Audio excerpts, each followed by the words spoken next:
Hey, this is Shubham from my new YouTube channel Sec Study Point এর পক্ষ থেকে তোমাদের সবাইকে স্বাগত জানাই। তোমরা মাধ্যমিকের খুঁটিনাটি যে ভিডিওটা আমি এর আগে পার্ট 1 এ আপলোড করেছি, অবশ্যই সেটিকে দেখেছো, কি রকম লেগেছে অবশ্যই কমেন্টসে জানিও। আজকে মাধ্যমিকের খুঁটিনাটির পার্ট 2 করব। এই পার্ট 2 তে আমি কথা বলবো structure of question number. Structure of question নাম্বারে আমি তোমাদেরকে বুঝাবো ঠিক কিভাবে তোমাদের মাধ্যমিকের প্রশ্নপত্রগুলো ঠিক দাগ নম্বর ওয়াইজ কিভাবে থাকে সেটাকেই তুলে ধরব। আশা করি ভিডিওটি দেখলে তোমরা বুঝে যাবে। আর এই স্মার্ট ওয়ার্কটি যদি অবশ্যই করো বাড়িতে প্র্যাকটিস, তাহলে খুব তাড়াতাড়ি তোমরা আয়ত্ত করতে পারবে এক্স্যাক্ট তোমাদের মাধ্যমিকের কোশ্চেন প্যাটার্নটা ঠিক কিরকম হয়। অবশ্যই খাতা বের করে লিখে নাও। আর যদি তোমরা পার্ট 1 এর ভিডিওটি না দেখো, প্লিজ দেখে নাও, তাহলে তোমরা আরো ইজিলি বুঝতে পারবে কি করে পার্ট 2 এর ভিডিওতে আমি এই স্ট্রাকচার অফ কোশ্চেন নাম্বারটাকে শুরু করছি। তাহলে চলো লেটস স্টার্ট।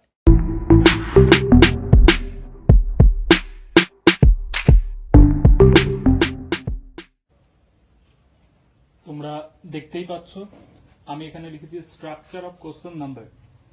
ঠিক এর নিচে দেখো লিখেছি সিন। আমি তোমাদের পার্ট 1 এর ভিডিওতে দেখিয়েছিলাম প্রোজ থেকে তোমাদের এক দাগ থাকে, পোয়েট্রি থেকে তোমাদের দুই দাগ থাকে। প্রোজের একের এ বি সি তিনটে ভাগ থাকে। আবার পোয়েট্রি 2 তে মানে পোয়েট্রি দুই দাগে থাকবে, তার এ আর বি দুটো ভাগ থাকে। এইবার তোমাদের মাথায় ঢুকিয়ে নিতে হবে ঠিক প্রোজের একের এ দাগে কি থাকে। প্রোসের একের এ দাগে থাকে এমসিকিউ। কটি থাকে? না, 5টি থাকে। তোমাকে 5টি এমসিকিউ করতে হবে। এক একটির মান হচ্ছে 1 করে, আর তোমাকে করতে হবে 5টি, 5 একে 5। আর একের বি দাগে থাকে তোমার fill in the blanks. Fill in the ব্ল্যাঙ্কসে তোমাকে 3টি করতে হবে। 3টি করতে গেলে তোমার মান থাকে 1, 3টি করতে হচ্ছে 3 1 3। একের সিতে থাকে true false with SS. SS এর মানে হলো সাপোর্টিং স্টেটমেন্ট। সাপোর্টিং স্টেটমেন্ট এর 3টে প্যাটার্ন আছে, 3টে প্যাটার্নই অল্টারনেট হয়। হয় এই বছরে এটা দিলে বা তার পরের বছরে তার পরেরটা দিল, এই 3টে ফরমেশনই অল্টারনেট হয়। তাহলে দেখো এই বছরে 2020 তে probably true false with supporting স্টেটমেন্টটা এসে গেছে। তাহলে 2021 এর জন্য যা প্রিপেয়ার হচ্ছে তোমাদের স্টেটমেন্ট রিজনও আসতে পারে বা আনসার দ্য ফলোইং কোশ্চেন্সও আসতে পারে। সুতরাং তোমরা এখানে দেখতে পাচ্ছ। আর তোমাদের আরেকটি যেটি কথা আমি বলছি সেটা হলো, এখন তোমরা যেটা দেখলে এটা কিন্তু সেকশন এ, এটা সেকশন এ এর মধ্যে পড়ে। তার মানে সেকশন এ এর মধ্যে প্রোজ পোয়েট্রি।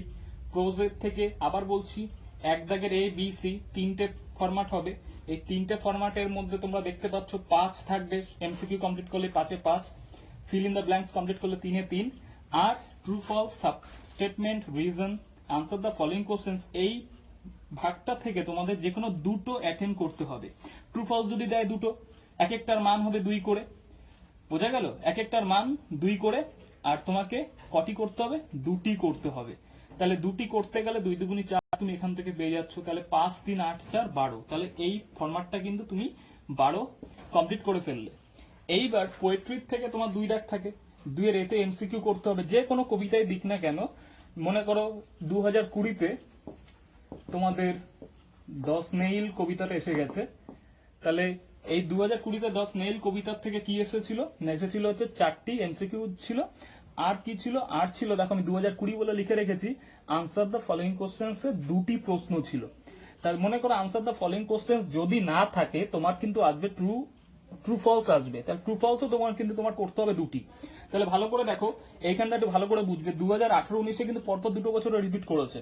আর এটা দেখো 2017 এসছে, 2020 তে এসছে, মাঝখানে 2 ইয়ার্স কিন্তু এইখানটা গ্যাপ রেখেছে। তাহলে ভালো করে মাথায় রাখবে, এটা কিন্তু তোমাদের ট্রু ফলস আর আনসার দ্য ফলোইং কোশ্চেন্স উভয়কেই খুব ভালো করে পড়তে হবে। কারণ এখানে কিন্তু পরপরও আসতে পারে বা অল্টারনেটও করতে পারে। সুতরাং তোমাদের সেকশন এর সিনের প্যাটার্নটা এটাই ছিল। এবার চলে যাব আনসিনে। সো এবার তোমরা দেখতে পাচ্ছ আমি লিখেছি স্ট্রাকচার অফ কোশ্চেন নাম্বারের সেকশন এর মধ্যেই পড়ে আনসিন। আনসিন থাকে তোমাদের পার্ট 1 এর ভিডিওতে তোমরা দেখেছো। আনসিন থাকে কিন্তু 20 মার্কসের। আমি আরেকটা মজার কথা বলে রাখি, তোমরা যারা যারা বুঝে গেছো তারাও বুঝতে পারবে। আমার এই নাম্বার বিভাজন একটুখানি দেখো, আমি একটুখানি তোমাদের বোঝানোর জন্য আমি আরো 8 নাম্বার আমি এখানে অ্যাড করে দিই। তাহলে আনসিন থেকে তাহলে 28 বলতে পারি 28 আসে। কারণ কি, এই 28-এর আমি যে এক্সট্রা যে 8 আমি যুক্ত করেছি, এই 8 তোমরা জানো, অলরেডি বুঝে গেছো হয়তো আমার বলার আগেই। ঠিক কোথায় থাকে তাহলে এই 8টি? অবশ্যই এই 8টি কিন্তু ভোকাবুলারিতে থাকে, এটা মাথায় রাখতে হবে। এটা একটা ভোকাবুলারিরই পার্ট, কিন্তু আমি এখন এই 8টিকে ধরবো না, তোমাদের বোঝানোর জন্য আমি 20 হিসেবেই চলি। তাহলে দেখতেই পাচ্ছ তোমরা, সেকশন এর আনসিনে 20 থাকছে। তাহলে 3 দাগে কিন্তু তোমাদের 3 দাগে কিন্তু শুরু হয় আনসিন। 3 দাগের এ থাকে, 3 দাগের বি থাকে, 3 দাগের সি থাকে। 3-এর এতে তাহলে কি থাকবে? এমসিকিউ থাকবে 6টি। তোমাকে কটি করতে হবে? 6টি করতে হবে, যার এক একটার মান হলো 1 করে। তোমাকে করতে হবে 6টি, 6 1 কে 6। তারপরে থাকে true false with SS. SS মানে আমি আগেই বলেছি সাপোর্টিং স্টেটমেন্ট। মান থাকবে 2, করতে হবে তোমাকে 3টি, 3 দুগুণী 6। Answer the following questions. Answer the following questions তোমাদের রোমান হরফে 1 2 3 4 এরকম দাগ নাম্বার থাকবে, তোমরা বুঝে যাবে। টেস্ট পেপারও সলভ করবে, আর স্কুলের যে পর্ষদের বইটাতে অবশ্যই করবে। তারপরে দেখো, আনসার দ্য ফলোইং কোশ্চেন্স এর তোমাকে 4টি করতে হবে। তাহলে এক একটার মান 2 করে, 4 দুগুণী 8। তাহলে ভালো করে দেখো, 6 6 12 আর 8 20। তাহলে এই তিনটাকে যদি আমি যোগ করি, তাহলে কিন্তু আমি 20 পেয়ে গেলাম। এই ছিল তোমাদের আনসারের স্ট্রাকচারটি। এইবারে আমি চলে যাব সেকশন বি তে। সেকশন বি তে তোমরা অলরেডি বুঝে গেছো যারা পার্ট 1 এর ভিডিও দেখেছো, আর যারা নতুন দেখছো এটি অবশ্যই পার্ট 1 এর ভিডিওটি দেখো, তাহলে তোমরা বেশি হেল্পফুল হবে। আর আরেকটা দেখো, সেকশন বি তে যখন যাবো, সেকশন বি এর কথাটা মাথায় রাখবে। সেকশন বি কিন্তু 4 দাগ থেকে শুরু হয়, আই মিন দাগ নম্বর 4। তারপরেরটা দেখো, এবার এইখানটা তাহলে কি হয়ে যাবে? এটা তো আনসিন করেছি, আর এটা তো স্ট্রাকচার অফ কোশ্চেন নাম্বার যেহেতু চলছে, তাহলে আনসিনটা আর আমি লিখবো না। এখানটা তাহলে কি লিখবো? আমি গ্রামার অ্যান্ড ভোকাবুলারি। বোঝা গেল? তাহলে চলো আমরা তাহলে চলে যাই সেকশন বি তে। তো এবার দেখো, স্ট্রাকচার অফ কোশ্চেন নাম্বার, আমি সেকশন বি তে চলে এসেছি। সেকশন বি তে কি থাকে তোমাদের পার্ট 1 এর ভিডিওতে অলরেডি বুঝে গেছো, গ্রামার অ্যান্ড ভোকাবুলারি। এই গ্রামার অ্যান্ড ভোকাবুলারিতে কি থাকে? 4 দাগে থাকে, টেন্স থাকে। টেন্সটা যারা যারা এখনো পারো না, বা যারা যারা পারো বা বুঝতে চাও ভালো করে, অবশ্যই আমার চ্যানেলটিকে সাবস্ক্রাইব করো আর বেল নোটিফিকেশনটাকে অল করে রেখে দিও। আমি টেন্সের হুবাহু বা টেন্সটাকে হাতে ধরে তোমাদের শেখাবো। আমার আপকামিং যে ভিডিওগুলো আসবে অবশ্যই তোমরা ওয়াচ করবে, তাহলে বুঝে যাবে। ফিল ইন দ্য ব্ল্যাঙ্কস আকারে থাকবে। কটি করতে হবে? না, 3টি করতে হবে তোমাকে। এক একটার মান হচ্ছে 1 1 1। 3টে 1 কে আমি যদি অ্যাডিশন করি, দেখো 3 হয়ে যায়। তারপরে ঠিক 5 দাগটা একটু ভাইটাল পার্ট, 5 দাগটা ভালো করে বুঝে নেবে। 5-এর কিন্তু 3টে ওরকম বিভাগ থাকে, আমি আগে বুঝিয়েছি। Article and preposition. Article and প্রিপোজিশনে ফিল ইন দ্য ব্ল্যাঙ্কস আকারে থাকবে, এখানেও 3টি থাকবে তোমাদের। 1 + 1 + 1 = 3। এইবার do as directed. Do as ডিরেক্টেডে তোমাদের কি থাকবে? এখানে কিন্তু তোমাদের নির্দেশ দিয়ে দেওয়া হবে যে তোমাদের কি করতে হবে। যেমন সাপোজ ধরে নাও, ফার্স্টে দিয়েছে তোমাদেরকে ভয়েস চেঞ্জ। ঠিক মনে করো ভয়েস চেঞ্জ আছে, তারপরে মনে করো দিয়েছে জয়নিং, তারপরে আবার মনে করো দিয়েছে ন্যারেশন। ঠিক এটা আমি তোমাদের একটা জাস্ট ডেমো দিলাম, যে ঠিক তোমাদের এরকমই থাকতে পারে। এরকম কিন্তু প্রত্যেকটির মান কিন্তু এটাও 1 করে, তোমাকে এরকম 3টি করতে হবে। 3টে 1 যোগ করলে অবভিয়াসলি 3 হয়ে যাচ্ছে। লাস্ট যে পার্টটা, এটার কনসেন্ট্রেশনটা আরো বাড়িয়ে দাও। এটা হচ্ছে মোস্ট ইম্পর্টেন্ট বলতে পারো, phrasal verbs or group verbs. Phrasal verbs আর গ্রুপ ভার্বস কিন্তু জানতে গেলে অবশ্যই তোমাকে টেন্স জানতেই হবে। কারণ এখানে একটা মনে করো একটা ওয়ার্ড দিয়ে দেবে, যে ওয়ার্ডের সিমিলার মিনিং যদি তুমি খোঁজো, অবশ্যই তোমাদের হেল্প বক্সের যে ফ্রেজাল ভার্বস গুলো দেওয়া থাকবে, এই হেল্প বক্সে তোমাকে সেটার সিমিলার করে কিন্তু এখানটা বসাতে হবে। বাট এটাকে তোমাকে মনে রাখতে হবে, টেন্সের চেঞ্জ যদি থাকে সেই ওয়ার্ডটার মধ্যে, তোমাকে কিন্তু সেই ফ্রেজাল ভার্বটিরও মেইন ভার্বটির কিন্তু অবশ্যই রূপটাকে চেঞ্জ করবে টেন্স অনুযায়ী। তোমরা কিন্তু কেউ ভুলে প্রিপোজিশনের ফর্মটাকে চেঞ্জ করে দিও না, তাহলে কিন্তু ওটা পুরো হাস্যকর হয়ে যাবে। তাহলে এই ছিল তোমাদের গ্রামারের পোর্শনটা।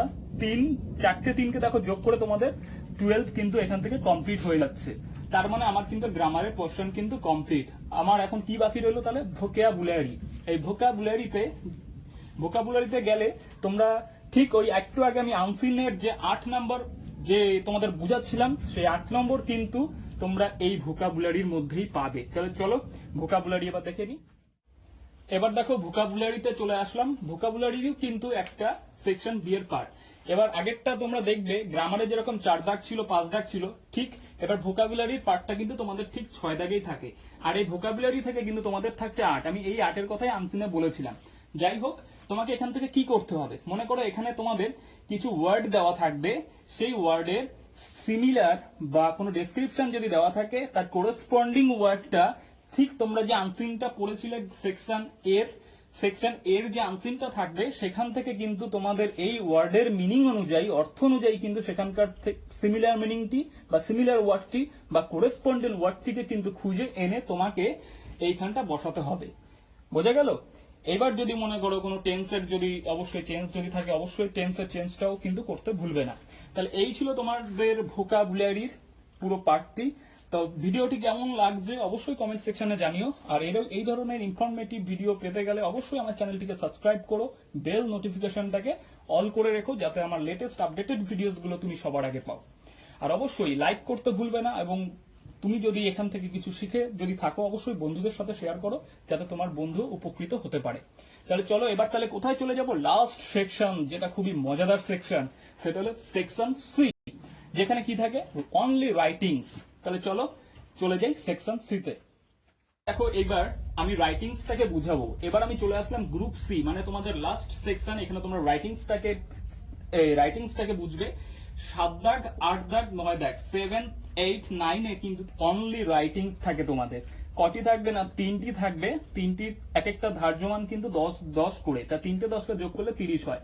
তাহলে ভালো করে দেখো তোমাদের এই রাইটিংস এর মধ্যে থেকে কি কি আসতে পারে।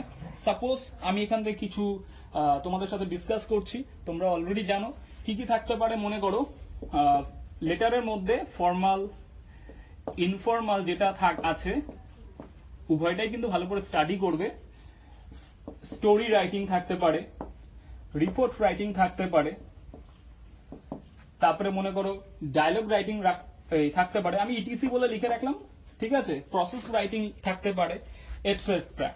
এবার কিন্তু তোমরা দেখবে একটুখানি ভালো করে যে এই রাইটিংসটাকে কিন্তু অনেক সময় আমরা বোকামি করে ফেলি, শুধুমাত্র কমনের ভাষায় চলে যাই। প্লিজ এমন ভাবে নিজেকে তৈরি করো যেন নিজেই একটা পুরো পরীক্ষার কমন।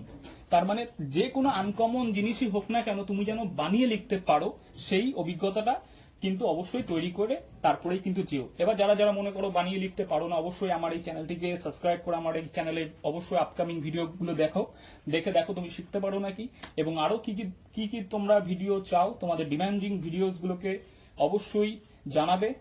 আমি অবশ্যই চেষ্টা করব সময় বের করে তোমাদের ডিমান্ডিং ভিডিওস গুলোকে মেক করার। তাহলে যাই হোক, এই ছিল তোমাদের স্ট্রাকচার অফ নাম্বারের পর্যাপ্ত বিবরণ।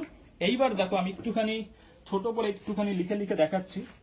তোমাদের সিন থেকে ছিল 20, আনসিন থেকে ছিল 20, আর গ্রামার অ্যান্ড ভোকাবুলারি থেকে কত ছিল 20, আর রাইটিংস থেকে ছিল 30।